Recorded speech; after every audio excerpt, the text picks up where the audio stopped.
hello' অসমবাসী মিনপিয়া family আপোনালোকক স্বাগতম জনাইছোঁ এয়া মোৰ হাতত আজি এটা ফুলকবি আছে আৰু আপোনালোকে নিশ্চয় ভাবিছে যে মই ফুলকবি কিয় দেখাই আছোঁ এটা ট্ৰেণ্ডিং চলি আছে যে ফুলকবিটো যদি আমি এনেকৈ গেছত দি দিওঁ তেতিয়া কিছুমান পোক ওলাই আহে গতিকে আমিও এইটো এক্সপেৰিমেণ্ট কৰিব যাই আছোঁ আৰু আপোনালোককো দেখাই আছোঁ বলক বলক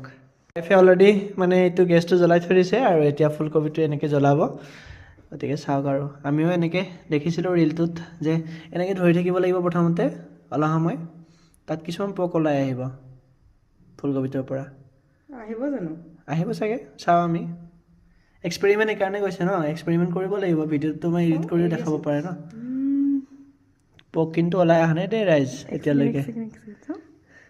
আৰু গৰম কৰিব লাগিব মানে এক্সপেৰিমেণ্টটো ছাকচেছফুল হ'ব যদি গৈয়ে আছে তেতিয়াহ'লে বাৰু আপোনালোকে ভাল পাই চাব আৰু কিন্তু যদি ছাকচেছফুল নহয় তেতিয়াহ'লে আমাক গালি নাপাৰিব দেই ৰাইজ আৰু কোনে কোনে এইটো এক্সপেৰিমেণ্ট কৰিছে আমাক জনাব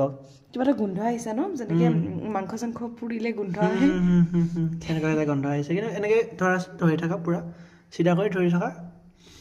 অলপ সময় থাকিব লাগিব ন কাৰণ ডাঙৰ ফুলকবি হয় এইটো যদি ভিতৰৰ পিনে পোকটো আছে ওলাই আহিব ন এনেকৈ বাহিৰৰ পিনে